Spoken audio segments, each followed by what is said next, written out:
கர்த்தருடைய வார்த்தைகளை கேட்கும்படி அவருடைய சமூகத்திலே வந்திருக்கிற உங்கள் யாவருக்கும் ஆண்டவராகிய இயேசுவின் நாமத்தில் வாழ்த்துக்கள் ஸ்தோத்திரங்களை தெரிவிக்கிறேன். ஆன்லைன் வழியாக இந்த வசனங்களை கேட்கிற கவனிக்கிற உங்கள் யாவருக்கும் இயேசுவின் நாமத்தில் வாழ்த்துக்களை சொல்லுகிறேன்.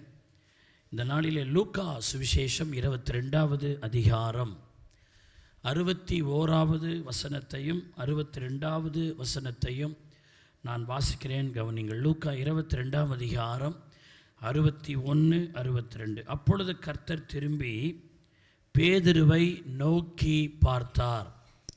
சேவல் கூவுகிறதுக்கு முன்னே நீ என்னை 3 தரம் மறுதலிப்பாய் என்று கர்த்தர் தன்னிடத்தில் சொன்ன வார்த்தைகளை உடனே பேதுரு நினைவு கூர்ந்து வெளியே போய் மனம் கசந்து அழுதான். அருமையான தேவனுடைய பிள்ளைகளே, இந்த வார்த்தையை நீங்கள் பல முறை வாசித்த ஒரு பகுதியாக இருக்கலாம். நான் ஆண்டவர் இந்த வசனத்திலிருந்து நம்மோடு பேசுவாராக. இங்கே ஒரு சந்தர்ப்பத்தில் அப்பொழுது அப்படின்னு சொல்லி ஒரு வார்த்தை தொடங்குது. எப்பொழுது என்ற ஒரு கேள்வியும் அதில் எழும்புது. அப்பொழுதுன்னா எப்பொழுது? பைபிள் சொல்கிறது முந்தின வசனங்கள்லாம் வாசித்து பார்த்தீங்கன்னா, பேதுரு ஆண்டவரை மறுதலிக்கிறான். அவர் யாருன்னே தெரியாதுங்க, நான் இது வரைக்கும் பார்த்ததே இல்லை அப்படின்னு ஒரு முறை இல்லை 3 முறை அவரை தெரியாது 3 வருஷம் கூடவே இருந்த பேதுரு அவரை மறுதலிக்கிறான். இப்படி மறுதலித்து பேதுரு அங்கே நிற்கிறான். இந்த சந்தர்ப்பங்கள் நடக்கும்போது இயேசு அங்கே இல்லை. ஆனால் இப்போ இயேசுவை கைதி பண்ணி அந்த பக்கமாக கொண்டு வரும்போது அது ஒரு இக்கட்டான ஒரு நேரம். அவரை சோதரம் பிலாத்தின் அரண்மனைக்கும் பிரதான ஆசாருடைய வீட்டுக்கும், அது மாத்திரமல்ல ஏரோதிடத்திற்கும் அன்றைக்கு அவர் அலக்களிக்கப்படுகிறார் இயேசு. அப்படி ரிமாண்ட் பண்ணி அவரை கொண்டுட்டு போகும்போது அவர் எல்லாத்தையும் மறுதளிச்சுட்டு ஆண்டவர் தெரியாது, அவர் யாருன்னே தெரியாதுன்னு சொன்ன ஒரு பேதுரு ஒரு ஓரமாக நின்றுட்டுருக்கிறான். இயேசு இப்படி போகிறாரு. போன இயேசு அப்படி திரும்பி ஒரு பார்வையை பார்க்குறாரு பேதுருவை. வேறு ஒன்றுமே ஆண்டவர் பேசவே இல்லை. நல்லா கொஞ்சம் கவனிக்கணும், இது ஒரு முக்கியமான ஒரு காரியம். இது போகிற இயேசு இப்படி போகும்போது திரும்ப வேண்டியது இல்லைல்ல, அதை கடந்து போகும்போது பேதுரு பக்கமாக அப்படி டைரக்ஷனை திரும்பி அவனை ஒரு பார்வை தான் பார்த்துட்டு அவர் போகிறார். அவ்வளோதாங்க இருக்குது வசனம். அவர் பேசலை.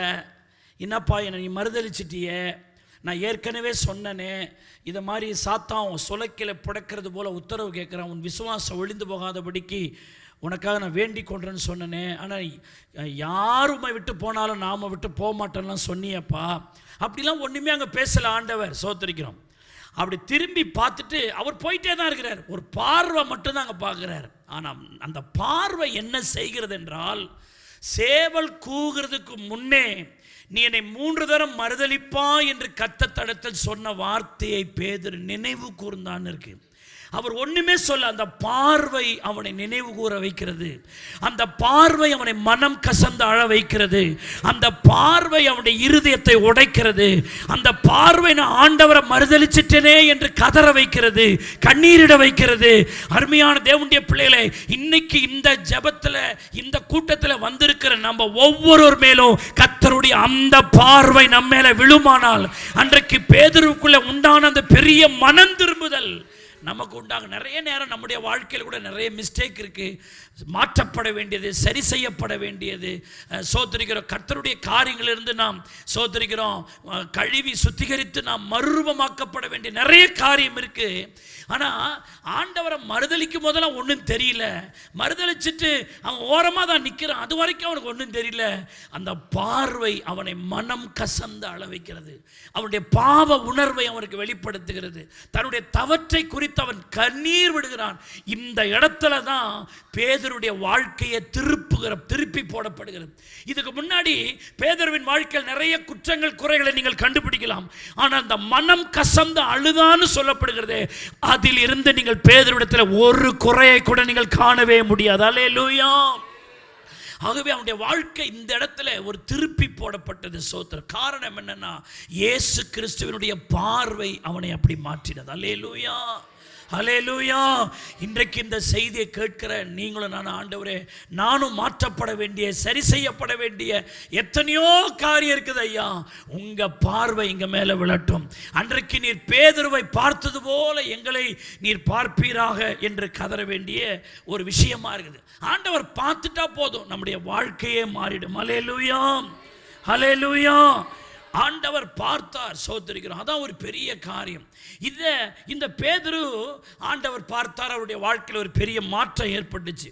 பிற்காலத்தில் அப்போஸ்தலர் 3வது அதிகாரத்தை நீங்க பார்த்தீங்கன்னு சொன்னீங்கன்னா, அங்கே பேதுருவும் யோவானும் ஜெபம் பண்ணுகிறதுக்காக ஜெபாலயத்துக்கு போறாங்க. இந்த சம்பவம்லாம் உங்களுக்கு தெரியும். ஜெபிக்கிறதுக்காக போகிறாங்க. அப்படி 9ஆம் மணி வேளையில் ஜெபிக்க அவர்கள் போகும்போது அங்கே ஒரு பிச்சைக்காரன் என்ன பண்ணுறான், ஆலயத்தின் வாசற்படியில் உட்கார்ந்து வருகிற போகிற இடத்துல பிச்சை கேட்டுட்டு உட்காந்துருக்கான். அப்போது சோதரிக்கிறோம், இப்படி பிச்சை கேட்டுக்கொண்டிருக்கிறத பேதுரு யோவானு பார்க்குறாங்க. பார்த்துட்டு 4ஆம் வசனம் சொல்லுகிறது, பேதுருவும் யோவானும் அவனை உற்று பார்த்து, நல்ல கவனிங்க, அந்த பிச்சை எடுத்துக்கொண்டிருக்கிற அந்த பிச்சைக்காரனை பேதுரு யோவானை எப்படி பார்த்து, உற்று பார்த்து, பேதுருவும் யோவானும் சொல்றாங்க அந்த பிச்சைக்காரனை பார்த்து, எங்களை நோக்கி பாருன்றாங்க. ஒரு காலத்தில் இவன் இயேசுவால் பார்க்கப்பட்டவன். இயேசு அவனை பார்த்ததினால் அவன் வாழ்க்கை மாறிற்று. ஆனால் தேவனுடைய பார்வையினால் மாற்றப்பட்ட பேதுரு இங்கே பிச்சை எடுக்கிற பிச்சைக்காரனை பார்த்து சொல்றான், என்னை நோக்கி பார் அப்படின்னு சொல்றான். எங்களை நோக்கி பார் என்று அவன் எவ்வளவு தைரியமா சொல்றான் பாருங்க. ஏனென்றால் அவன் கர்த்தர் அவனை பார்த்ததினாலே அந்த பிரசன்னத்திலே பேதுரு நிறைந்திருக்கிறான். கைகளை தட்டி கர்த்தரை ஸ்தோத்திரம் பண்ணுங்க. ஆண்டவருடைய அந்த பார்வை அவனை மாற்றி இருக்கிறது. அந்த கிருபையோடு ஸ்தோத்திரம். இப்பொழுது பிச்சை எடுக்கிற ஒருவனை பார்த்து சொல்ல, எங்களை பாரு. போகிற வரவங்கள்ட்ட ஏதாவது கிடைக்குமானே பார்த்து வாழ்ந்துகிட்டு இருக்கிற அந்த பார்வையெல்லாம் நிறுத்து. போற வரவனையெல்லாம் பார்த்துக்கிட்டு இருக்காத. நீ போறவனை வரவனை பார்த்துக்கிட்டு நீ கடைசி வரைக்கும் பிச்சைக்காரனா தான் இருக்கணும். இப்ப பார்வையை நீ மாத்து, இப்ப எங்களை பாரு அப்படின்னு சொல்ற மாதிரி இருக்குது. இவன் என்ன செய்யற, 5ஆம் வசனம் சொல்லுகிறது, அவன் அவரிடத்தில் ஏதாகினும் கிடைக்கும் என்று எண்ணி அவன் நோக்கி பார்க்கிறான். ஆனா பேதுரு யோவானும் தன்னை பார்க்க சொல்றது வேற ஒரு காரியம். அவனுடைய வாழ்க்கையே மாற்றப்பட போகிறது. சோதரர், அன்றைக்கு பேதுருவின் வாழ்க்கை மாறின மாதிரி இப்போ இந்த பிச்சைக்காரனுடைய வாழ்க்கையை முற்றிலுமாய் மாற்றி போடுவதற்கு தான் பேதுரு சொல்றார், எங்களை பாரு, எங்களை பாரு. இதுவரைக்கும் நீ மற்றவங்களாம் பார்த்தது போதும். சோதரர், ஏதாகினும் காசு போடுவாங்களா, வைத்த கழுவலான்னு நீ இன்னொருவனை பார்த்தது போதும். நீ இன்னொருத்தவனை பார்த்தா கடைசி வரைக்கும் இன்னொருவரை எதிர்பார்த்தே நீ வாழ்ந்துகிட்டு இருக்கணும். இன்னைக்கு நான் சபையாருக்கு சொல்றேன், எந்த மனிதனையும் நீங்கள் பார்க்கிறதுனால் ஒன்று நடக்க போகிறது இல்லை. உங்க வாழ்க்கையில ஒரு மாற்றங்கள் வரப்போகிறது இல்லை. ஏதோ அன்றன்றைக்கு சில காரியங்கள் உங்களுக்கு கிடைக்கலாம், ஆனால் அது உங்கள் வாழ்க்கையை பூர்ணப்படுத்தாது. அது உங்கள் வாழ்க்கையை நிறைவடைய செய்யாது. நான் சொல்லுகிறேன், வானத்தையும் பூமியை உண்டாக்கின கர்த்தரை நோக்கி நீங்கள் பார்க்கிறவர்களா இருப்பீர்களானால், வானத்தை பூமியை உண்டாக்குறவரை நோக்கி பார்க்கிற அந்த பார்வை உங்களுக்கு இருக்குமானால் நீங்கள் அநேகருக்கு ஆசீர்வாதமாய் இருக்க முடியும். ஹல்லேலூயா. மனிதர்களை ரொம்ப பார்த்து அவங்க ஏதாவது செய்வாங்க, இவங்க ஏதாவது செய்வாங்க, அவங்க ஏதாவது உதவி செய்வாங்க என்று நீங்கள் மனிதர்களையே பார்த்து கொண்டிருந்தா உங்க வாழ்க்கையில ஒரு மாற்றமும், ஒரு புரோகிரஸிவும், ஒரு முன்னேற்றமும் உங்க வாழ்க்கையில வராது. ஏன் நீங்கள் ஆஸ்வதிக்கப்பட முடியல அப்படின்னா, தேவ சமூகத்தில் முட்டி போட்டு அவரை பார்க்கிற பார்வை உங்களுக்கு இல்லை. சோத்திரம். எல்லா மனுஷனை பார்க்கிற பார்வையாவே இருக்கிறதுனால நம்முடைய வாழ்க்கையில ஒரு சொல்லுகிற அளவுக்கு ஒரு மாற்றம் இல்லை. அவன் சொல்றாங்க, எங்களை பாரு.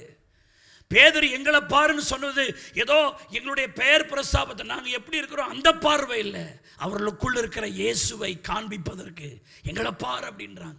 ஆனால் அவன் மெட்டீரியல் கெயினோட தான் பார்க்குறான், ஏதாவது தருவாங்களோன்னு.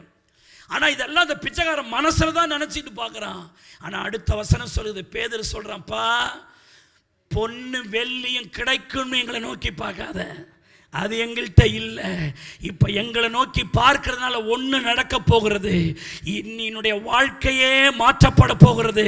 இனி நீ பிச்சை எடுக்க போகிறதே இல்லை. இன்றைக்கு உன் வாழ்க்கையில் ஒரு அற்புதம் நடக்க போகுது. உன் வாழ்க்கையில் ஒரு சுகம் நடக்க போகிறது. வெள்ளியும் பொண்ணும் எங்களிடத்தில் இல்லை, எங்களிடத்தில் உள்ளதை உனக்கு தருகிறேன். அவனுடைய வலது கரத்தை பிடித்த நசரேயனாகிய இயேசுவின் நாமத்தில் எழுந்து நட என்று சொன்ன பொழுது அவன் கால்களும் கரடுகளும் பலனடைந்து அவன் மானை போல துள்ளி எழுந்து அவன் ஊழியர்களை பின்பற்றி கொண்டே தேவாலயத்துக்கு போனான்னு நம்ம பார்க்கிறோம். நான் இன்றைக்கு இந்த ராத்திரி வேளை சொல்லுகிறேன், ஒரு பேதுருவும் யோவானையும் பார்ப்பதே அவன் வாழ்க்கையை மாற்ற முடியுமானால், பேதுருவையும் யோவானையும் வழிநடத்துகிற சர்வ வல்லமை உள்ள தேவனை கைகளை தட்டி அந்நிய பாஷைகளை பேசி நீங்கள் கர்த்தரை பார்க்கிற ஒரு பார்வை உங்கள் பார்வையா இருக்குமானால், எவ்வளவு பெரிய ஒரு விடுதலை, எவ்வளவு பெரிய அற்புதம், எவ்வளவு பெரிய ஒரு சேஞ்சஸ், எவ்வளவு பெரிய ஒரு மாற்றத்தை கர்த்தர் உங்களுக்கு செய்ய முடியும். சேஞ்ச் யுவர் சோத்திர சைட். உங்க பார்வையை மாற்றுங்க, உங்க பார்வையை கர்த்தர் பக்கமாய் திருப்புங்கள் என்று கர்த்தர் உங்களுக்கு சொல்றார். ஹல்லேலூயா. அருமையான தேவனுடைய பிள்ளைகளே, மார்க்கு சுவிசேஷம் 3வது அதிகாரத்தை பாருங்க. அங்கே ஆண்டவர் ஒரு ஜெப ஆலயத்திற்கு போகிறதை பார்க்கிறோம். அங்கே மார்க்கு 3ஆம் அதிகாரம் சோத்திரிக்கிறோம் 2ஆம் வசனத்தை பாருங்க. அவர் ஓய்வு நாளில் சோத்திரிக்கிறோம் அவனை சொஸ்தமாக்கினால் அவன் பேரில் குற்றஞ்சாட்டலாம் என்று அவர் மேல் நோக்கமாயிருந்தார்கள். இயேசு ஒரு ஜபாலயத்தில் போறாரு. அந்த ஜபாலயத்தில் சூம்பின கை உள்ள ஒரு மனுஷன் இருக்கிறான். இயேசு அங்கே போறாரு. அங்கே பரிசேயர்கள், சதுசேயர்கள், வேதபாரர்கள் அந்த ஜபாலயத்தில் இருக்கிறாங்க. அப்போ அவங்க மனசு நினைக்கிறாங்க, இப்போ இயேசு வந்திருக்கிறாரு, இந்த ஓய்வு நாளில் இந்த மனிதனை அவர் சொஸ்தமாக்குவதற்கு நடவடிக்கை எடுத்தா இவர் பேரில் நம்ம பிராது பண்ணுவோம், இதை வச்சே அவரை குற்றப்படுத்துவோம். ஓய்வு நாளில் எது செய்யக்கூடாதுன்னு இருக்குது. ஓய்வு நாளில் ஒரு மனிதனை இவர் சொஸ்தமாக்கினார் என்று சொல்லி இவர் மேல குற்றஞ்சாட்டலாம் என்று அவர் மேல் நோக்கமாக இருந்தார்கள். பாருங்க, இன்னைக்கு நம்முடைய வாழ்க்கையில நம்மளை எத்தனை பேர் எப்படி பார்க்கறாங்கன்னு தெரியாது. நிறைய நேரம் இவன் எப்ப மாட்டுவான், இவன் எப்ப கீழே விழுவான், இவன் குடும்பத்தை எப்ப தள்ளலாம், இவங்க பிள்ளை மேல எப்படி குற்றம் சாட்டலாம், இவனுடைய வாழ்க்கை எப்படி கீழே தள்ளலாம்னு நம்மை பார்க்கிற 1000 பார்வைகள் நடுவில் தான் வாழ்றோம். நிறைய நேரம் நம்முடைய வாழ்க்கை நல்லா இருக்கணும், நம்முடைய குடும்பம் நல்லா இருக்கணும், இந்த சிஸ்டர் நல்லா இருக்கணும், இந்த பிரதர் நல்லா இருக்கணும்னு பார்க்கிற பார்வை ரொம்ப குறைவு தான். சோத்திரிக்கிறோம். ஆனா ஸ்தோத்திரம் சிஸ்டர், ஸ்தோத்திரம் பிரதர் உங்களை பார்க்கலாம், ஆனா மனதில் என்ன நினைத்து பார்க்கிறார்கள் என்று நமக்கு தெரியாது. ஆனால் பெரும்பாலும் நம்ம மேல பொறாமை கொண்டு அல்லது நம்ம மேல குற்றம் சாட்டலாம், இவனை கீழே தள்ளலாம், இவனை மடங்கடிக்கலாம் என்று நிறைய பேருடைய பார்வை அன்றைக்கு இயேசுவின் மேலேயே பட்டிருக்குமானால் நம்ம மேல எத்தனை பார்வை அப்படி படும் கொஞ்சம் யோசிச்சு பாருங்க. ஹல்லேலூயா. சிலெல்லாம் வீட்டில் வந்தாங்கன்னா அந்த முண்டக்கண்ணை போட்டுக்கிட்டு தோத்திரம். அல்லேலூயா. நம்முடைய வீட்டை அப்படி ஒரு ரவுண்டு அடிப்பாங்க, எல்லாம் மார்வாடி கடைக்கு போய்டும், அடுத்தது தோத்திரம் அப்படி சொல்லி கேள்விப்பட்டிருக்கேன். அவள் வந்தா அப்படி சுற்றி பார்த்தா எல்லா பொருளும் மார்வாடி கடைக்கு போச்சு. இப்போல்லாம் மார்வாடி கடையில் அடு வைக்கிறதுலாம் இப்போ ரொம்ப குறைவு. நான் சொல்கிறது ஒரு 20 வருஷத்துக்கு முன்னாடி, 25 வருஷத்துக்கு முன்னாடி அண்டா குண்டாலாம் வச்சு சோத்திரம் செய்வாங்க. சோத்திரம் இப்போ நிறைய மார்வாடி கடையே எனக்கு தெரிகிற மாதிரி இப்போ தெரியல. சோத்திரம். அல்லேலூயா. அப்படியே போயிடும் சோத்திரம். சில எல்லாம் வீட்டுக்கு வந்துச்சுன்னா அப்படி பார்த்து ஒரு ஏப்பம் விடும், அத்தனையும் எப்படியோ போயிடும். சோத்திரம். சிலர் பார்த்தா சோத்திரிக்கிறோம், அவ பார்த்தா அன்னையிலிருந்து நான் படுத்த படுக்கையே ஆயிட்டேன்னு சொல்லுவாங்க. சோத்திரம். அவ்வளவுக்கு காரியங்களை நம்ம பார்க்குறோம். சோத்திரம். இப்படி உலகத்தில் நம்மளை எப்படியோ பார்க்குற பார்வை இருக்கு. இயேசுவை பார்க்குறாங்களே, இவரை எப்படியாவது குற்றம் சாட்டணும், இவர் எப்படியாவது கீழே தள்ளணும் அப்படின்னே அவரை பார்க்குறாங்க. இன்றைக்கும் இந்த ராத்திரி வேளையில் இந்த செய்தியை கேட்கிற தேவனுடைய பிள்ளையே, நீ ஒருவேளை அநேகர் உன்னை அப்படி பார்க்கலாம். நான் அந்த பார்வையில் என்னை கீழே விடு. நான் சொல்கிறேன், எத்தனை பேர் உன்னை எப்படி வேணாலும் பார்க்கட்டும், நீ இயேசுவை நோக்கி பார், நீ கர்த்தரை நோக்கி பார், உன் முகத்தை அவருக்கு நேரா திருப்பு, அவருடைய சமூகத்துக்கு நேரா நீ திருப்பு. எந்த பார்வையும் உன்னை ஒண்ணு செய்ய முடியாது. கர்த்தர் உன்னை பார்ப்பாரானால், நீ கர்த்தரை பார்ப்பாயானால், இடையில எத்தனை பார்வை உனக்கு விரோதமாய் வந்தாலும் அந்த பார்வை உன்னை ஒண்ணு செய்ய முடியாது. நீ பாரு, இன்னொருத்தவனை பார்க்காத. சோத்திரம். அப்படிதான் ஒரு சகோதரர் என்று சொன்னார், பாஸ்டர் எனக்கு ராத்திரிலாம் தூக்கம் வரல, ஏதோ ஒரு பயமுறுத்துகிற கண், என்னை மிரட்டுகிற ஒரு பார்வை என்னை சுத்தி இருக்குது, நான் மிரண்டு போகிறேன். ஒரு கண் என்னை பார்க்கிறது, அந்த கண் என்னை பயமுறுத்துகிறது, அந்த கண் என்னை முறைத்து பார்க்கிறது. நான் எங்க திரும்பினாலும் ஒரு பயமுறுத்துகிற கண், ஒரு பயமுறுத்துகிற பார்வை என்னை சுத்தி வருது, பயமா இருக்குது, எனக்கு ஏதோ நடந்துருமோன்னு தெரியல, எனக்கு தூக்கம் இல்லை, நிம்மதி இல்லை அப்படின்னு என்னை இப்படி இப்படி இப்படி ஒரு கண்ணு பார்க்குது, இப்படி ஒரு பார்வை பார்க்குது நான் அப்படின்னு அவருடைய வாழ்க்கை கலங்கி போய் சொன்னார். நான் சொல்றேன், ஓ ஹல்லேலூயா. சகோதரனே, இப்படி பயமுறுத்துகிற பார்வை நடுவில் உன் மேல மனதுருகி பார்க்கிற ஒரு தெய்வம் இருக்கிறாரு. ஹல்லேலூயா. இரக்கமாய் பார்க்கிற ஒரு தெய்வம் இருக்கிறாரு. அவர்தான் கர்த்தராகிய இயேசு கிறிஸ்து. அந்த கர்த்தராகிய இயேசுவை உன் இருதயத்தில் ஏற்றுக்கொள்வாயானா, அவருடைய மனதுருக்கத்தின் கண் உன்மேல் படுமானால், அவருடைய இரக்க நிறைந்த கண் உன் மேல படுமானால், இந்த எல்லா பிசாசின் பார்வை, பிசாசின் கண்கள் உன்னை ஒன்றும் பண்ண முடியாது. ஹல்லேலூயா. நிறைய நேரம் பிசாசு அப்படிதான் உருட்டி உருட்டி பார்க்குறான். தோத்திரம். அருமையான தேவனுடைய பிள்ளையே, ஆனாம்பட்ட இயேசுவையா பார்க்குறாங்க இவரை குற்றம் சாட்டலாம்னு. ஆனால் ஆண்டவர் எப்படி பார்க்குறாரு பாருங்க. அப்பொழுது அவர் சூம்பின கை உடைய மனுஷனை நோக்கி எழுந்து நடுவில் நில்லுன்னு சொல்றார். இயேசுனார் தெரியாதான் இவனுங்களாம் என்ன பிளான் பண்ணுறான்னு? அவருக்கு தெரியுது. இந்த சூம்பி போன கை உள்ளவனை நான் சொஸ்தமாக்கினா நியாயப்பிரமாண அந்த ரீதியின்படி ஓய்வு நாளில் எந்த கிரியும் செய்யக்கூடாதுன்னு இருக்கு. அதை வச்சு குற்றஞ்சாட்டலான்னு இவன் வெயிட் பண்ணுறாங்க. தோத்திரம். ஆண்டவர் நியாயப்பிரமாணத்தை நிறைவேற்ற தானே வந்தார். அவர் அதற்கு முடிவு உண்டாக்க தானே வந்தார். அது அவர்களுக்கு தெரியல. அவங்க எதை செய்வார்னு எதிர்பார்க்குறாங்களோ அதை போல்டாக செய்கிறாரு. சூம்பின கை உள்ளவனை நோக்குறார். நான் சொல்கிறேன், இயேசுவை நிறைய பேர் குற்றஞ்சாட்டலான்னு அவர் மேலே எல்லா பார்வை வச்சுட்டு இருக்கும் போது அவர் தேவை உள்ள ஒரு மனிதனை பார்க்கிறாரு. இன்றைக்கு இந்த கூட்டத்தின் நடுவில் நீ தேவையோடு வந்திருக்கலாம், கஷ்டத்தோடு கூட நீ இருக்கலாம், கண்ணீரோடு கூட இருக்கலாம், புலம்பலோடு கூட இருக்கலாம். இன்றைக்கு இந்த செய்தி ஆன்லைன் வழியா நீ கேட்டுட்டு இருக்கலாம். நீ எந்த நிலைமையில அழுது கொண்டு இந்த செய்தியை கேட்கலாம். கர்த்தர் இன்றைக்கு அவருடைய பார்வை உன்னை தேடி வருகிறது. அவர் உன்னை பார்க்கிறாரு. உன் வாழ்க்கையில ஒரு அற்புதம் செய்ய, உன் வாழ்க்கையில ஒரு நன்மை செய்யும்படியே கர்த்தர் உன்னை பார்க்கிறார். ஹல்லேலூயா, ஹல்லேலூயா. எல்லார் நடுவில் அவர் அந்த மனுஷன் நிறுத்துறாரு. சோத்திரம். நிறுத்திட்டு 4ஆம் வசனம் சொல்லுகிறார், அவர்களை பார்த்து யார் யாரெல்லாம் இவரை குற்றப்படுத்தலாம், இவர் எப்போ கீழே செய்யலான்னு அவங்க பார்த்துட்டு இருந்தாங்களே, அந்த ஆட்களை இவர் பார்க்கிறார். பார்த்துட்டு சொல்றாரு, ஓய்வு நாளில் நன்மை செய்வதோ தீமை செய்வதோ ஜீவனை காப்பதோ அழிப்பதோ எது நியாயம்பா? நான் எதனா செஞ்சா குற்றப்படுத்தலாம் நினைக்கிறீங்களே, அழிக்கிறது சரியா, ஜீவனை காக்கிறது சரியா, நன்மை செய்யறதா தீமை செய்யறதா, என்ன செய்யறது சொல்லுங்க பார்ப்போம் அப்படின்னா அவனுக்கு கம்முன்னு இருக்கிறான். சில ஆள்லாம் அப்படித்தான். அவன் பின்னாடி பேசுவான், முன்னாடி ஒன்றும் பேச மாட்டான். தோத்திரம். அல்லேலூயா. அம்மா தைரியமாக மனசை நினச்சிக்கிட்டு இருந்தாங்க தானே, ஆண்டவர்கிட்ட சொல்ல வேண்டியதானே, தைரியமாக பேச வேண்டியதானே. நேரில் பேச தெரியல, பேசாமல் இருந்தார்கள். அல்லேலூயா. நான் சொல்கிறேன், பின்னாடி 1000 நம்ம குறித்து பேசினா அதை பற்றி நமக்கு கவலை இல்லை. சோத்திரிக்கிறோம். அல்லேலூயா. நம்முடைய பார்வை இயேசுவை நோக்கி இருக்குமானால், நம்முடைய கண்கள் தேவனை நோக்கி இருக்குமானால், பைபிள் சொல்ற 5ஆம் வசனம் இப்படி சொல்லுகிறது. அடுத்த வசனம் சோதரன், அவருடைய இருதய கடினத்தின் நிமித்தம் அவர் விசனப்பட்டு கோபத்துடனே சுற்றி இருக்கிறவர்களை பார்த்தார். அவருடைய பார்வை பாருங்க, அப்படி பார்க்குற ரவுண்ட் பார்க்குறார். என்ன பார், ஒரு மனுஷனுக்கு நன்மை செய்ய, ஒரு மனுஷனுடைய ஜீவனை காக்கிறதுக்கு எவ்வளோ பொறாமப்படுறான்னு பாரு இந்த மனுஷன்.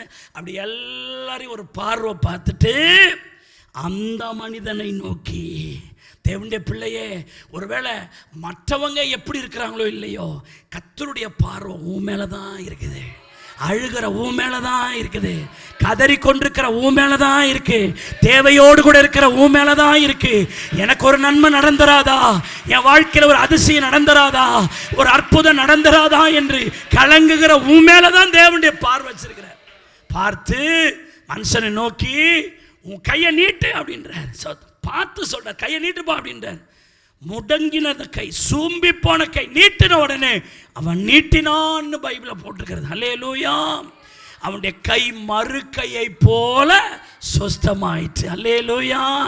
இந்த மனுஷனை கேட்டு பாருல, என்னடா உன் கை சூம்பி போதானா இருந்துச்சு, எப்படா அப்ப நீட்டமா உன் கை மாறிடுச்சுன்னா, கர்த்தர் பார்த்துட்டாரு, அவர் பார்வை என் மேல விழுந்துருச்சு, ஆகவே எனக்கு ஒரு அற்புதம் உண்டாயிற்றுன்னு அவன் சொல்ல மாட்டானா. அல்லேலூயா. ஆகவே இந்த நாளில் நீங்கள் சோத்திரம் கர்த்தரால் நீங்கள் பார்க்கப்படுவீர்களானால் உங்கள் வாழ்க்கையில் அற்புதம் அதிசயம் உண்டாகும் என்பதை பாருங்கள். நான் சொல்கிறேன், ஆண்டவர் உங்களை பார்க்கணுன்னா நீங்கள் என்ன செய்யணும்? என்னோடு கூட சோத்திருக்கிற சங்கீதங்களின் புஸ்தகம் 25வது சங்கீதத்தை பாருங்க. சோத்திருக்கிறோம், அங்கே தாவீது ஆண்டவருடைய சமூகத்தில் கதறி அழுகிறார். சோத்திருக்கிறோம், என்ன சொல்லி அழுகிறார்னா 16 வசனம் 25-16 சொல்றது, என் மேல நோக்கமாகி, இந்த வேர்டை கவனிங்க, என் மேல நோக்கமாகி எனக்கு இறங்கும் பா, என்ன பாருங்க ஆண்டவரேன்னு சொல்றார். அதான் அந்த தமிழ் வார்த்தை அர்த்தம். என் மேல நோக்கமாகி, அந்த சூம்பின கை உள்ளவனை நோக்கி பார்த்தார்ல, அதனால தான் அற்புதம் நடந்தது. தாவீது சொல்ல, என் மேல நோக்கமாகி எனக்கு இறங்க ஆண்டவரே, உங்க பார்வை என் மேல விழட்டும் ஆண்டவரே, எனக்கு இறங்கும் ஆண்டவரே. ஏன் தெரியுமா? நான் தனித்தவனும் சிறுமைப்பட்டவனுமா இருக்கிறேன் ஆண்டவரே. நான் தனித்தவனா இருக்கிறேன் ஐயா, நான் சிறுமைப்பட்டவனா இருக்கிறேன் ஆண்டவரே. எனக்காக பேச யாரும் இல்லை, எனக்காக வழக்காட யாரும் இல்லை, எனக்கு பரிந்து பேச யாரும் இல்லை, என்ன செய்யணும்னு எனக்கு தெரியல. நான் தனித்து விடப்பட்டிருக்கிறேன் ஆண்டவரே, சிறுமையானவனா இருக்கிறேன் ஆண்டவரே.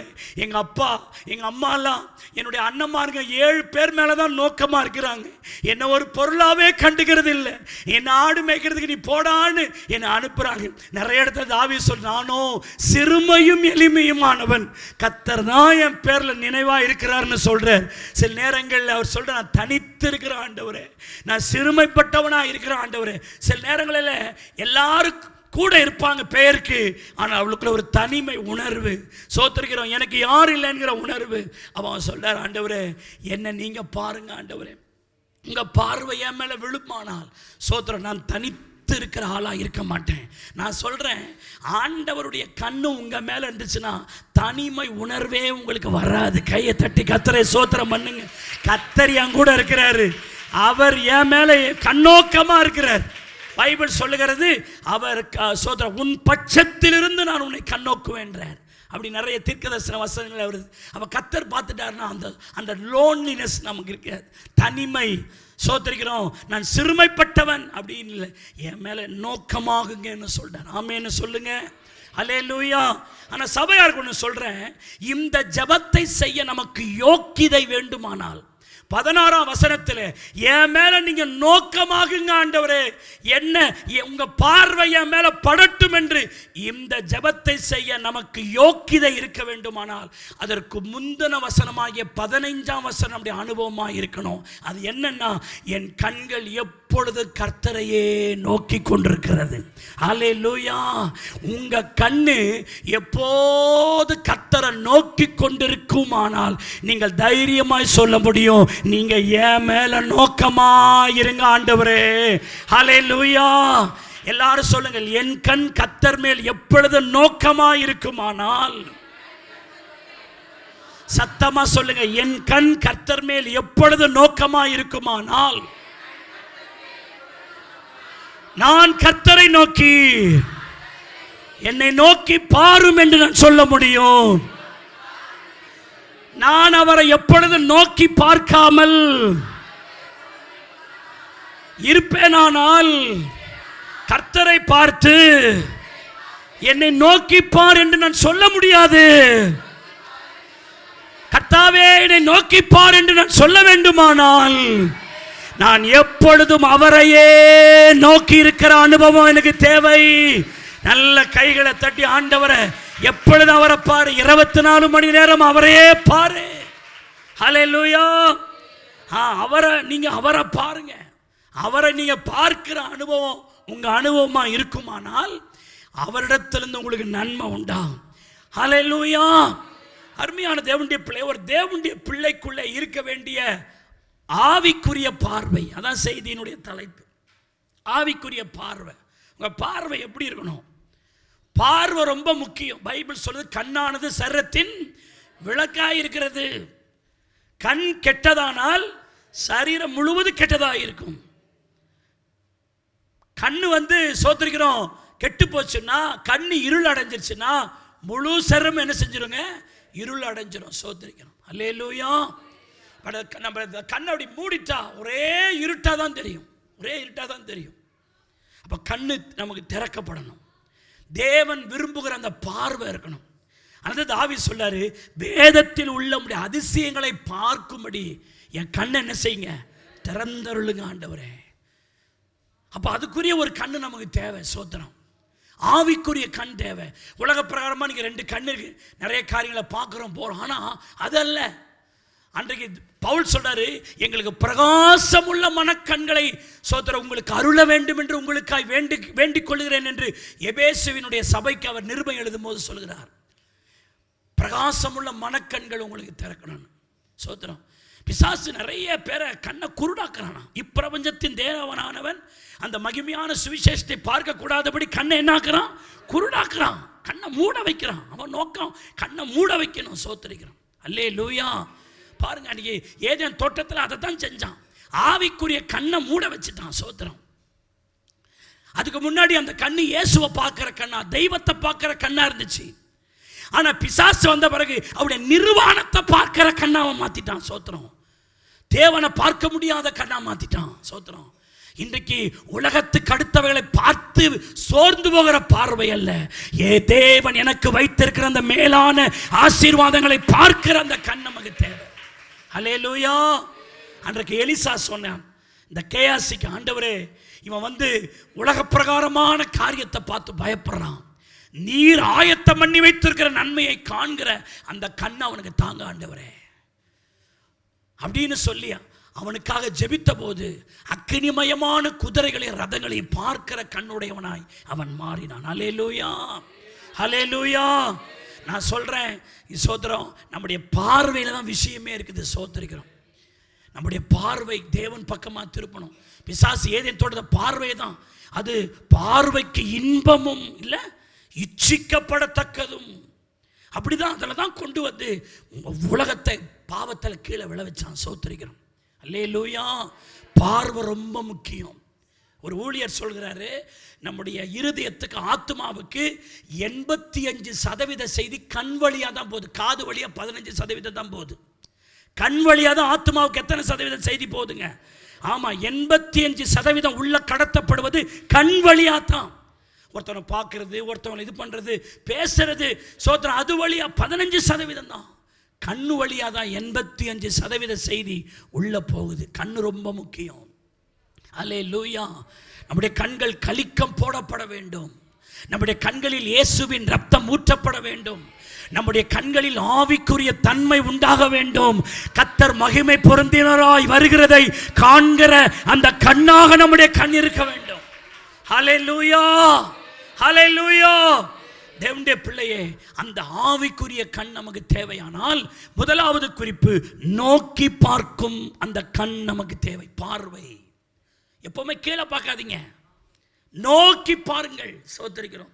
சங்கீதங்களின் புஸ்தகம் உங்களுக்கு எல்லாம் தெரியும். 34வது சங்கீதம் எளிய வசனங்கள் தான். அது நீங்கள் அடிக்கடி படிக்கிறது, மனப்பாடமாய் சொல்லுகிற வார்த்தை தான். 34:5 சொல்லுகிறது, அவர்கள் அவரை நோக்கி பார்த்தார்கள். சாதாரண பார்க்கிற பார்வை இல்லை. எப்படி பார்த்தாங்க?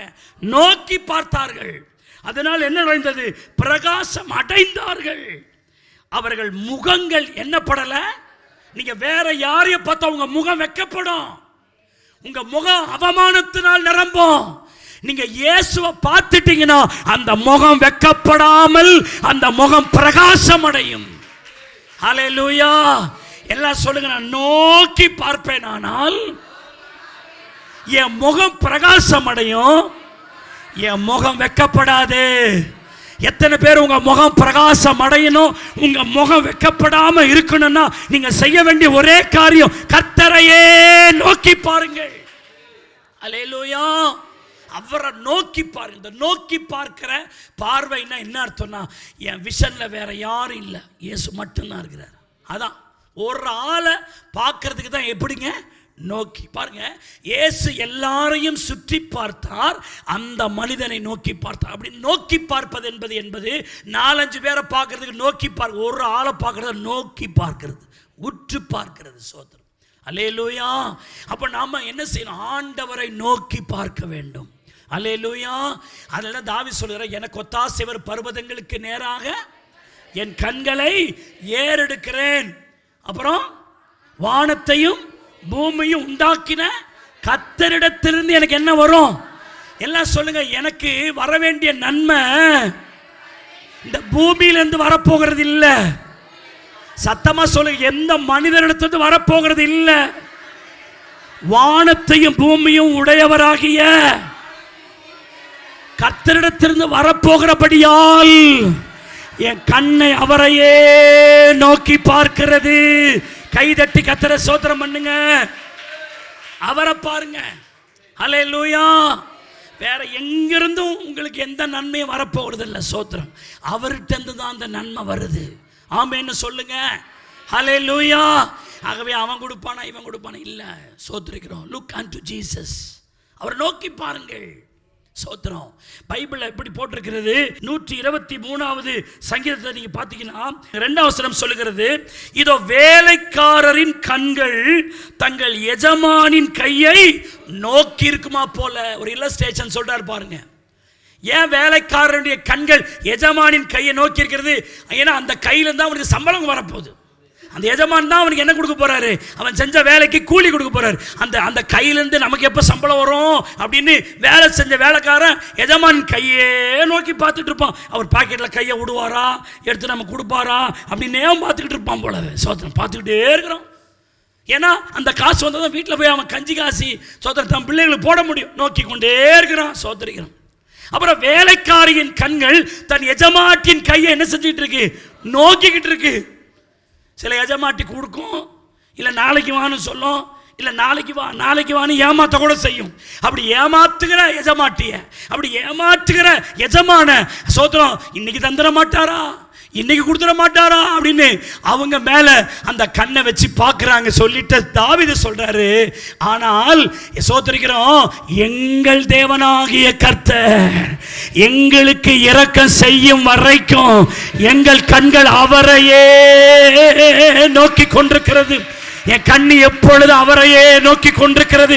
ஏனென்றால் எனக்கு படி அளக்கிறவர் அவர் தான், எனக்கு நன்மை செய்கிறவர் அவர் தான். அவர் எனக்கு செய்வார். என் கண்கள் எப்பொழுது யாரையே நோக்கி இருக்கிறதுங்க?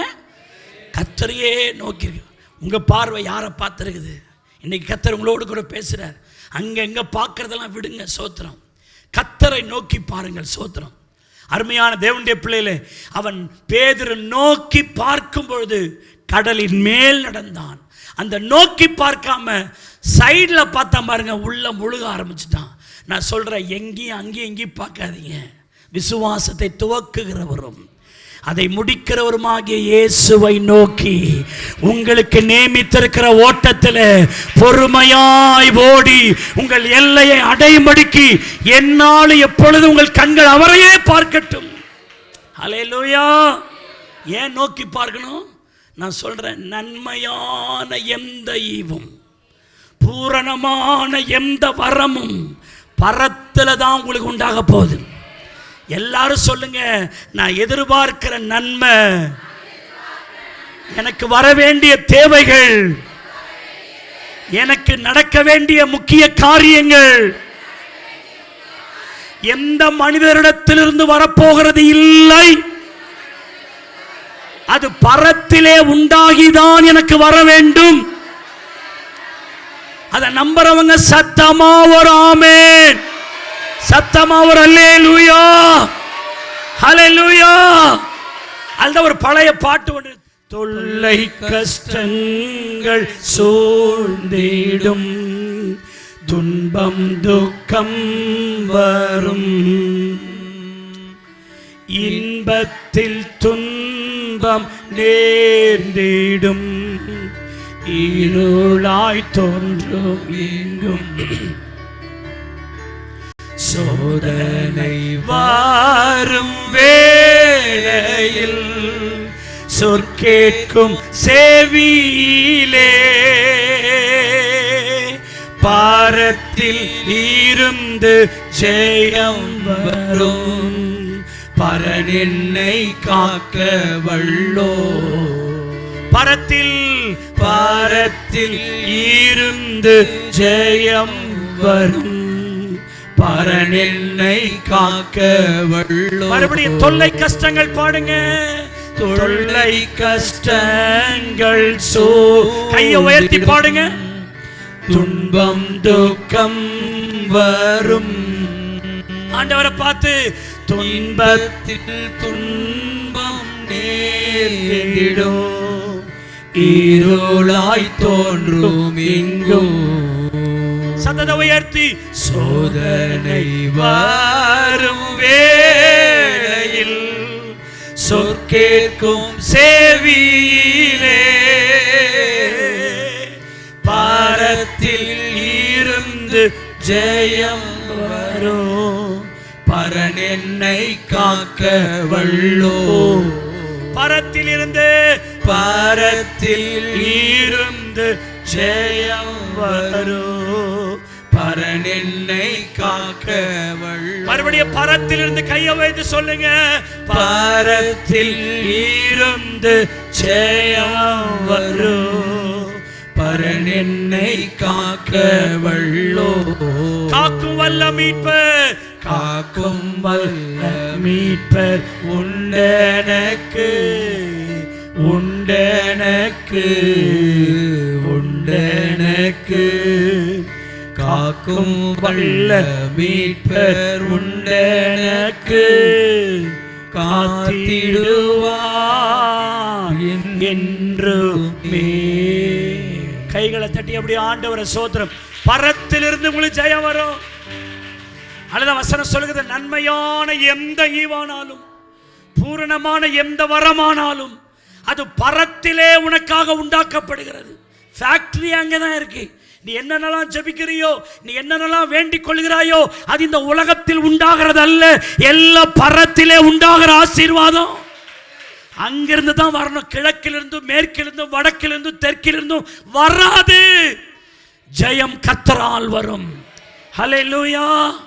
ஒரு ராஜா சொல்றான் ஆபிரகாமை பார்த்து, சோத்திரிக்கிறோம், ஜனங்களை ஏன்டத்தா, பொருளை வேணாலும் உனக்கு கொடுக்குறேன் நானா.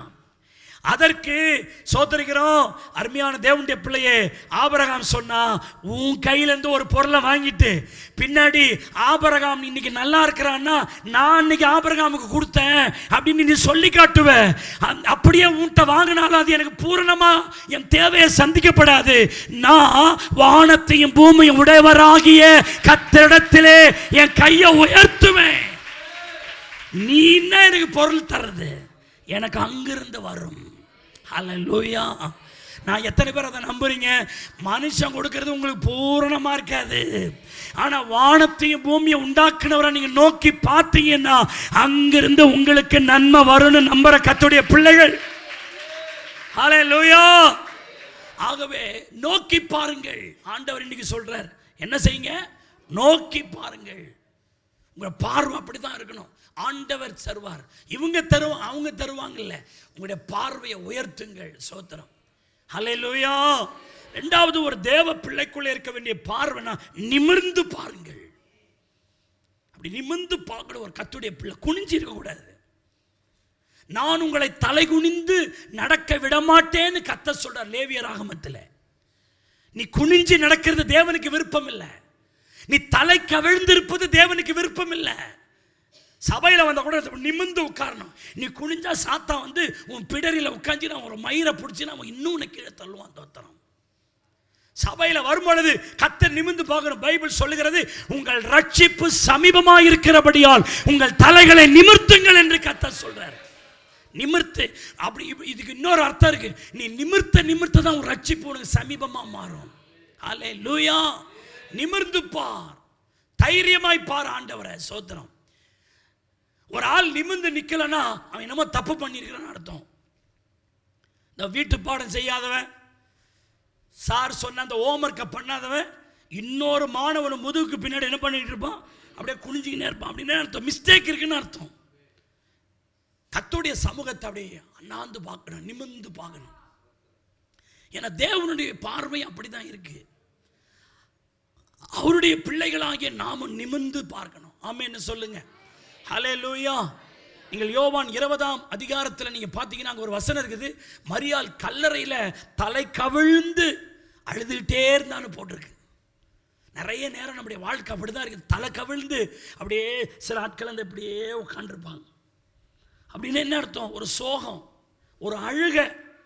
என் நிலைமை என்னன்னு தெரியலையே, என் குடும்பத்தின் நிலைமை என்னன்னு தெரியலையே, என் பிள்ளைகள் நிலை என்னன்னு தெரியலையே, இந்த காரியத்தை நான் எப்படி சமாளிக்க போறேன்னு தெரியலையேன்னு தலை கவிழ்ந்து நிற்கிற ஒரு நிலைமை. அப்பதான் ஆண்டவர் மரியாளேன்னு சொல்லி அவர் தலையை நிமிர்த்துறாரு. சோத்திரம். இன்றைக்கு இந்த செய்தியை கேட்டுட்டு இருக்கிற தேவ பிள்ளையே, நீ தலை குனிஞ்சு நிற்கிறியா? தலை கவிழ்ந்து நிற்கிறியா? சோத்திரிக்கிறோம். உன் தலையை நிமிர்த்துகிற கர்த்தர். ஆமென்னு சொல்லுங்க. நீங்க வேதத்தில் பாருங்க, யோவான் சுவிசேஷம் 8வது அதிகாரத்தில் நீங்க பார்த்தீங்கன்னா, அங்கே விபச்சாரத்தில் கையும் மையுமாய் பிடிக்கப்பட்ட அந்த ஸ்திரியை சோதரர் எல்லாரும் கல்லெறிகிற அந்த இடத்துல 2 முறை இந்த வார்த்தை வருது. நிமிர்ந்து பார்க்கிற அந்த வேர்ஷன் அங்கே வருது. சோதரம் 8வது அதிகாரம் அவருடைய 7ஆம் வசனத்தில், அவர்கள் ஓயாமல் அவர் கேட்டுக்கொண்டிருக்கையில் அவர் நிமிர்ந்து பார்த்து. எப்படி பார்த்துங்க? நிமிர்ந்து. இயேசுனுடைய அந்த ஆட்டிடியூடை கவனிக்கணும். இயேசுவை தான் நம்ம ஃபாலோ பண்ணுறோம்ல, நம்ம இயேசுடைய ஃபாலோவர் தானே. நிறைய பேர் ஓயாமல் அவரை அலட்டி கொண்டிருக்கும் போது அவர் நிமிர்ந்து பார்க்கிறார். இந்த இடம் எனக்கு ரொம்ப பிடிக்குது. நீங்களும் நிமிர்ந்து பாருங்கள். அல்லேலூயா. நிமிர்ந்து பார்த்து, உங்களில் பாவம் இல்லாதவன் இவன் மேல் முதல் கல் எரிய கடவிட்டு அப்படின்றார். என்ன சொல்லுகிறீர் போதகரே? நியாயப்பிரமாணம் இப்படி சொல்லுது அப்படி சொல்லுதுன்னு கேட்கும்போது, நடா இந்த இவனுக்கு வேற இப்படி சொல்லின்னு இருக்கிறான், இவளுக்கு என்ன சொல்றதுன்னு தெரியலையேன்னு குழன்னு வாழன்னு ஆண்டவர் தலை குனிஞ்சு இல்லை. நிமிர்ந்து பார்த்து, என்னப்பா உங்களில் பாவம் இல்லாதவன் கல் எறிஞ்சிட்டு போங்கன்னு அதை நிமிர்ந்து சொல்றார். தோத்திரம். அல்லேலூயா. அங்கே ஒரு ஸ்திரீ, அதுக்கு முன்னாடி அவனுக்கு ஒரு மாதிரி நின்று சோதரன், சின்ன பசங்கள்ல இருந்து பெரியவர்கள் வரைக்கும் கல் வச்சு கையில் வச்சு நிற்கிறான். அப்படிதான் பைபிள் சொல்லுது. நீங்க வேதத்தில் பார்த்தீங்கன்னா, இங்கதான் சின்ன பிள்ளையுடைய ஊழியம் ரொம்ப முக்கியமானது. சோத்திரிக்கணும். நல்ல கவனி. அவர்கள் அதை கேட்டு தங்கள் மனசாட்சியில் கடிந்து கொள்ளப்பட்டு, பெரியோர் முதல் எது வரைக்கும் சின்ன பிள்ளைகள் கூட கல் எடுத்துட்டு வந்து நிற்குது. அவ பாருங்க, பெரியவங்க மட்டும் வந்து நிற்கல, சிறுவர்களும் அங்கே நிற்கிறாங்க. அப்போ இது ஒரு வழக்கமாகவே வச்சிருக்கிறான். எவன் மாட்டுவான், எவனை ஒழிச்சு கட்டலாம், யார் என்ன தப்பு பண்ணியிருக்கிறான், எவன் என்ன பண்ணியிருக்கிறான் அப்படின்னு சின்ன பிள்ளைகள் கூட கையில் கல்லை வச்சு என்ன செய்யறோம்? நிற்கிறோம். சொத்துறோம். அதனால தான் நம்ம சிறுவர்களுடைய ஊழியத்தை ஏன் முக்கியப்படுத்துறோம்னா, அவங்க சின்ன வயசுலேயே அவர்கள் கர்த்தருடைய வேதத்தை கையில் எடுக்கிறவங்களா மாறணும் என்பது தான். அல்லேலூயா. அப்போ பெரியவர்கள் முதல் எது வரைக்கும் சின்னவங்க வரைக்கும் அவங்க வந்து நிற்கிறேன்னு சொன்னால், அப்போ அந்த சின்ன பிள்ளைகள் எப்படி வழிநடத்தி வச்சிருக்கிறாங்க பாருங்க. சோத்திரம். அத்தனை பேரையும் அவர் நிமிர்ந்து பார்க்கிறார். இங்கே ஒரு ஆவிக்குரிய சத்தியத்தை நான் சொல்கிறேன். அன்னைக்கு மட்டும் கத்த நிமிர்ந்து பார்க்காம இருந்தார்னா, அத்தனை பேரும் கல்லெடுத்து அந்த பொம்பளை அடித்து அவளையும் செத்துருப்பான், இவங்களும் பாவிகளாகவே போயிருப்பாங்க. ஆனால் அங்கே ஒரு காரியம் நடக்குது. அவர் நிமிர்ந்து பார்த்த அந்த வார்த்தையை சொன்ன உடனே அவனும் தங்கள் மனசாட்சியிலே கடிந்து கொள்ளப்பட்டு, அந்த பார்வை என்ன பண்ணுது?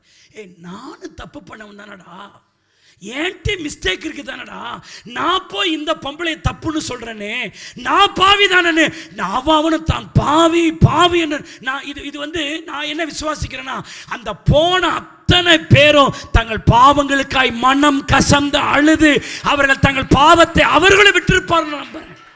ஏன்னா அந்த பார்வை எப்படி செய்து. இப்போ நான் ஒரு ஆளை வந்து சொன்னா அவன் கோச்சிக்குவான். நீ இந்த சில இப்போ பிள்ளைகள்கிட்ட எதுவுமே சொல்ல முடியாது. இப்படி பண்ணாதீங்கம்மா அப்படி பண்ணாதீங்கம்மா, அது அப்படி எங்களை வந்து இப்படித்தான் அவர் சொல்லுவார், இப்படித்தான் பண்ணுவார் அப்படின்றது.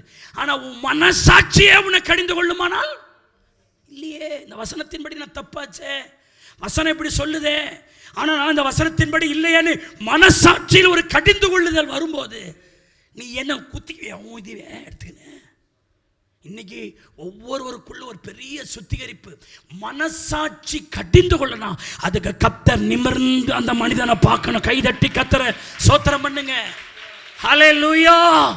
நான் அதைத்தான் நான் விரும்புகிறேன். ஆண்டவரே, நாங்கள் சொன்னால் கேட்க மாட்டாங்க. ஆண்டவரே, நாங்கள் சொன்னால் இப்படி எங்கள் அப்பா இப்படி சொல்கிறாரு, பாஸ்டர் இப்படி சொல்கிறாரு, எங்கள் அம்மா இப்படி சொல்கிறாங்கன்னு சோத்திருக்கிற பிள்ளைகளாக இருக்கட்டும், விசுவாசியாக இருக்கட்டும், டென்ஷன் ஆகிறான். ஆனால் நீங்கள் பார்த்தீங்கன்னா அவனுக்கே ஒரு மனசாட்சியில் ஒரு கடிந்து கொள்ளுதல் உண்டாகும். அதை நான் விரும்புகிறேன், வாஞ்சிக்கிறேன். நம்முடைய இருதயமே வாதிக்கணும். உனக்கு தேவன் எவ்வளோ நன்மை செய்தார், நீ யாரால வாழ்ற, நீ செய்யறதெல்லாம் சரியான்னு உள்ள இருந்து கர்த்தர் குத்துனார்னா அவன் சரியாயிடுவான். கைதட்டி ஆமேன்னு சொல்லுங்க. அதுக்கு ஒரு பார்வாங்க தேவை. என்ன பார்வை? நிமிர்ந்து பார்க்கிற பார்வை. ஹல்லேலூயா. அவர் நிமிர்ந்து பார்த்தார் பாருங்க. மனசாட்சியில் கடிந்து கொள்ளப்பட்டு ஒவ்வொருவரா என்ன செஞ்சிட்டான்? போயிட்டான். ஹல்லேலூயா, ஹல்லேலூயா. இப்போ இயேசுவும் அந்த பெண்ணு மட்டும் தான் நிற்கிறா. பைபிள் சொல்றது மறுபடியும், அருமையான தேவனுடைய பிள்ளைகளே, அங்கே வசனம் சொல்லுகிறது, அருமையான தேவனுடைய 10ஆம் வசனம் எப்படி சொல்லு? இயேசு நிமிர்ந்து, மறுபடியும் பாருங்க, அந்த ஸ்திரியை தவிர வேறொருவனை காணாமல் ஸ்திரியை உண்மையில் குற்றஞ்சாட்டினவள் எங்கே? ஒருவனாகிலும் உன்னை ஆக்கினைக்குள் தீர்க்கவில்லையா என்றான். அதற்கு அவள், இல்லை ஆண்டவரே என்றாள். இயேசு அவளை பார்த்து நிமிர்ந்து பார்த்தார்ல, பார்த்துட்டு சொல்றாரு, நானும் உன்னை ஆக்கினைக்குள்ளாய் தீர்க்கிறது இல்லை, ஆனால் நான் சொல்கிறேன், நீ போ, இனி என்ன செய்யாத. இது இந்த ஸ்திரீ மட்டும் மாறல, அதுக்கு முன்னாடி போனானே அத்தனை பேருமே பரிசுத்தமாக்கப்பட்டார்கள் நான் விசுவாசிக்கிறேன். அல்லேலூயா. உங்களில் பாவம் இல்லாதவன் சோதரிக்கிறோம், நீங்க கல்லை எரிஞ்சிட்டு போன அவனே கடிந்து கொள்ளப்பட்டானே, அங்க குற்றஞ்சாட்டப்பட்ட அவளுடைய இருதயம் எவ்வளவு கடினப்பட்டிருக்கும்.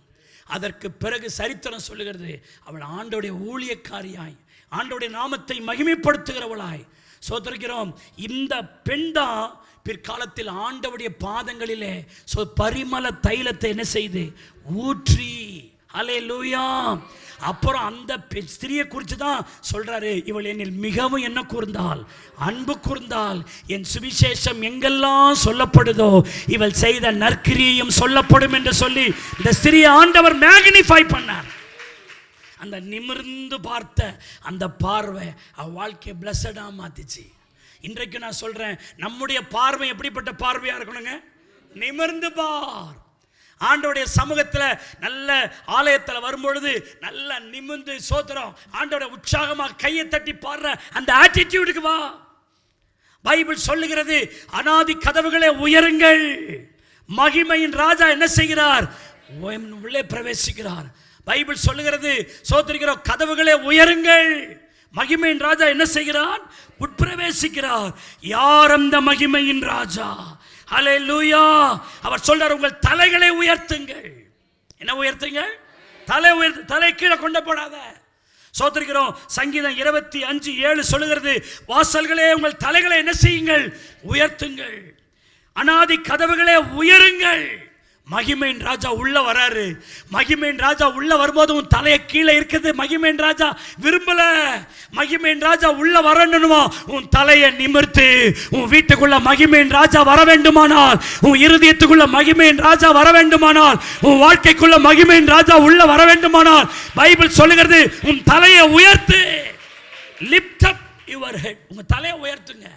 சோத்ர ஹல்லேலூயா. அப்படி உயர்த்துங்கள். சோத்திரிக்கிறேன். ஹல்லேலூயா. அப்படி உயர்த்துங்கள். யார் இந்த மகிமையின் ராஜா? அவர் வல்லமையும் பராக்கிரமம் உள்ள கர்த்தர். அவர் யுத்தத்தில் பராக்கிரமம் உள்ள கர்த்தராமே. வாசல்களே உங்கள் தலைகளை என்ன செய்யுங்கள்? உயர்த்துங்கள். அநாதி கதவுகளே உயருங்கள். மகிமையின் ராஜா என்ன செய்யறாரு? உட்பிரவேசிக்கிறார். ஹல்லேலூயா. அப்ப தலையை உயர்த்தணும். பைபிள் சொல்லுது, உன் தலையை உயர்த்து, நித்திய மகிழ்ச்சி அந்த தலையின் மேல் வந்து இறங்கும். நீ ஆண்டவருடைய சமூகத்தில் நிமிர்ந்து பார். உன் வாழ்க்கையை, உன் வியாபாரத்தை நிமிர்த்துவார். உன்னுடைய பொருளாதாரத்தை நிமிர்த்துவார். உன் குடும்பத்தின் ஆசீர்வாதத்தை நிமிர்த்துவார். படுத்து கிடக்கிற உன் நன்மைகளை எல்லாம் நிமிர்ந்து நிற்க பண்ணுவார். நீ சோடையாய் போவதில்லை. நான் சொல்ற, கர்த்தருக்கு முன்னாடி நிமிர்ந்து பார். எல்லாவற்றையும் கர்த்தர் நிமிர்த்துவார். ஆமென்னு சொல்லுங்க. ஹல்லேலூயா, ஹல்லேலூயா. கேட்ட வார்த்தைகளை எல்லாம் சோதரிக்கிறோம். நம்ம மீதமுள்ள காரியங்களை வருகிற நாட்களில் சந்திப்போம். சோதரி இப்பொழுது சொன்ன எல்லா விதமான வார்த்தைகளின்படி எங்கள் பார்வை நோக்கி பார்க்கிற பார்வையாய், நிமிர்ந்து பார்க்கிற பார்வையாய் எங்கள் பார்வை இருக்கட்டும் என்று சொல்லி எல்லா கைகளை தட்டி வாய்களை திறந்து, ஆண்டவரே கர்த்தர் அப்படியா எங்களை மாற்றுவீராக. நல்ல ஒரு நிமிடமாய் கைகளை தட்டி, ஆண்டவரே எங்க பார்வை அப்படி மாற்றுங்க. ஆண்டவரே உம்முடைய பார்வை எங்கள் மேல் அப்படி விழுவதாக. சோத்திரம், சோத்திரம், சோத்திரம்.